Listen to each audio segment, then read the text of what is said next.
And just in case you didn't think the world was devolving, this is Wretched Radio. TikTok has a brand new trend. That's right. That's my sound effect for TikTok right there. Is it a good sound effect? Of course it's not, but it does raise a question. Why is it that somebody would post this sound with the picture of a clock and the little second hand actually moving around for 12 hours? 12 hours. This is recorded and uploaded to YouTube. Wait a second. This particular video has 927,000 views. How much free time do people have these days? Huh?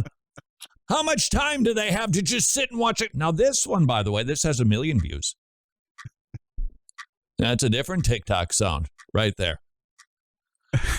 What can you help me look, I understand a funny dog video.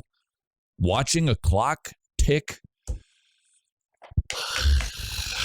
TikTok has a hot new trend. And as a Christian, you're going to hear about this trend, perhaps couched in contemporary terms. But it's as old as demon possession. In fact, that's precisely the title. TikTok's hottest trend is as old as demonic possession. This is an article from The Federalist. Now, maybe I'm confused about The Federalist, but I didn't think they would be writing something with rather profound Christian insights.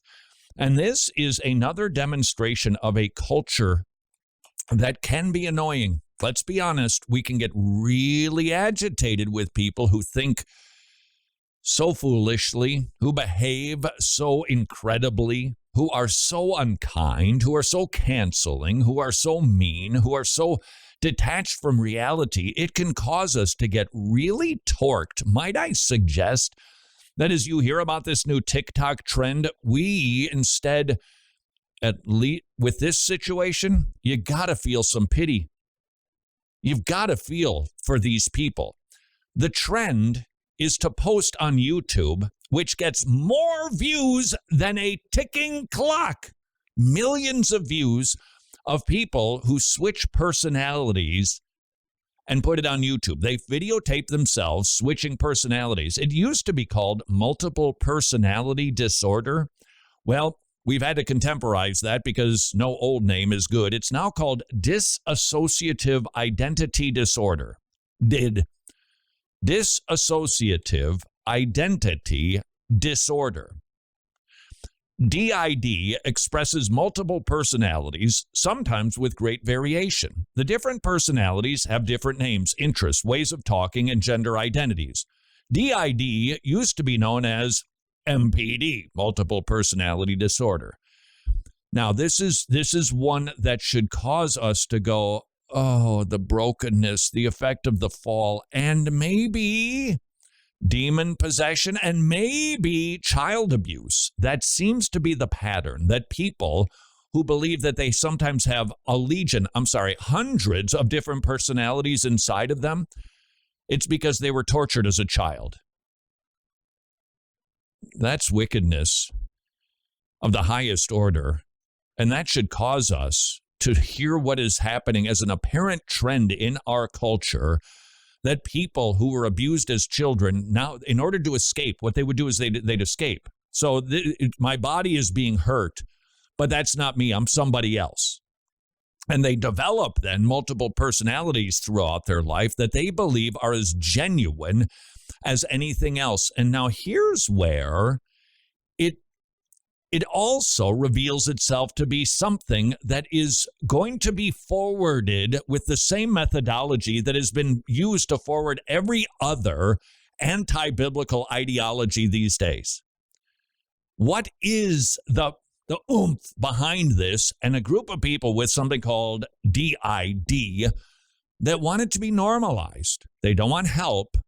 They want you to accept it, not see them as a threat, not put them on the DSM-5, but instead to say that's their truth.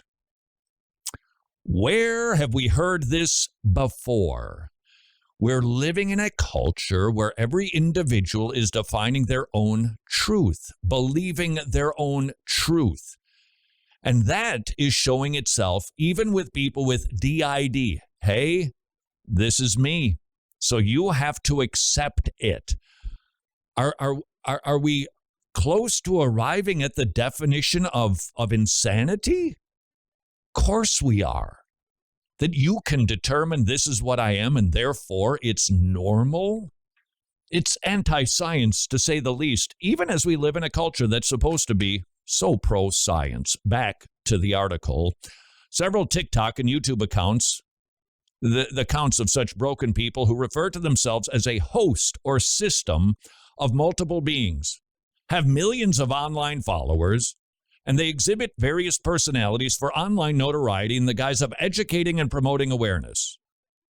In a Vice article about this disorder published 6 years ago, one afflicted person refers to the body as the meat car.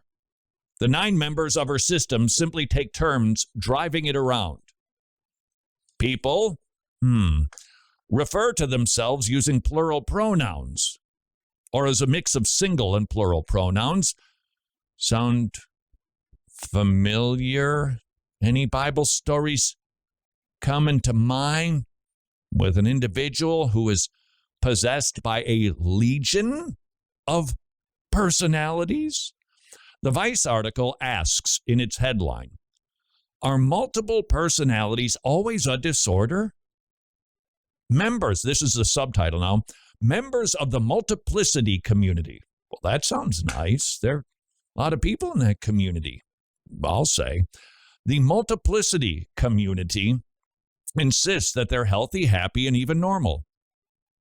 They just have up to hundreds of personalities contained within one body.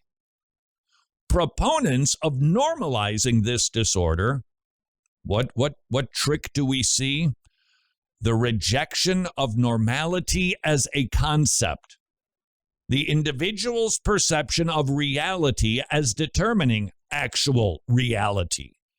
The insistence that what was once considered a mental illness shouldn't be at all. In fact, it's even delightful to live with other beings inhabiting the same body, so they say.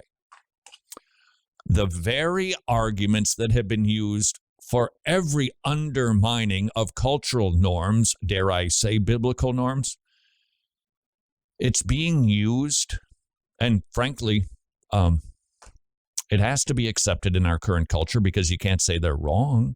That would be to indicate, well, there's limitations to believing what you are. You can't. They can't do that. Therefore, they're going to have to accept this as just another expression of humanity, just another way to represent yourself. And it's being used as the cult of self. It's interesting where this began. And a lot of people would say, obviously, postmodernism, but no philosophy that's wonky. And frankly, they're all wonky. No philosophy, no secular ideologies for understanding how the world operates or why we operate the way that we do or the existence of God. They're all tremendously unbiblical and stretched. And they're never alone.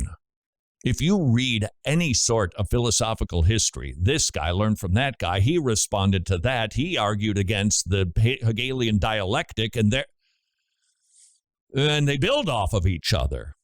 And so we might have a tendency to think, I think that this is probably secular philosophy gone to harvest. Maybe, but it was done with the permission of liberal theologians in the late 1700s and 1800s when we decided, for instance, Friedrich Schleiermacher, there's no propositional truth.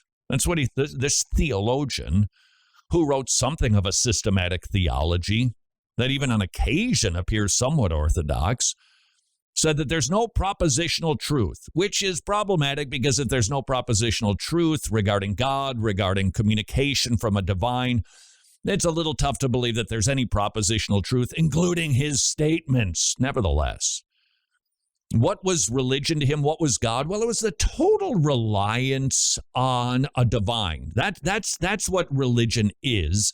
It's feelings-based. It's not truth-based. It's not propositionally based. It's feelings-based.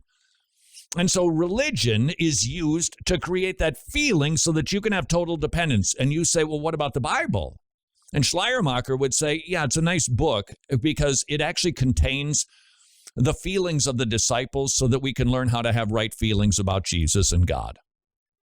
Nothing to do with reality, with history, with truth. Instead, it was all based on feeling. Dissociative identity disorder, anybody? This is not new. This is the fruit of a root that goes back centuries. And that rotten root, especially from Germany, would be liberal theology.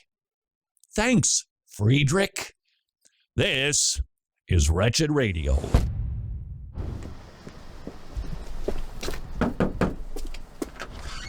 Hey, Todd. sweet. Take her around the block a few times? Who's a good girl? You're not, because nobody does good. No, not one. Romans 5 says we're born in sin and iniquity, and our hearts are deceitful and wicked. You know that if you'd use the law, which brings about the knowledge of sin.